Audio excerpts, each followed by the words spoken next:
ஒரு யானையும் ஒரு நாயும் ஒரே நேரத்தில் கர்ப்பமாகின. 3 மாதங்களுக்கு பிறகு நாய் 6 குட்டிகளை பெற்றது. 6 மாதங்களுக்கு பிறகு அது மீண்டும் கர்ப்பமானது.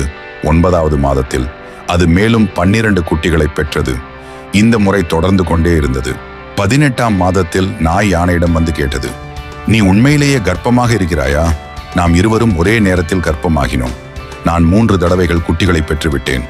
அவற்றில் சில இப்போது பெரிய நாய்களாக வளர்ந்து விட்டன. ஆனா நீ இன்னும் கர்ப்பமாகத்தான் இருக்கிறாய். என்ன பிரச்சனை?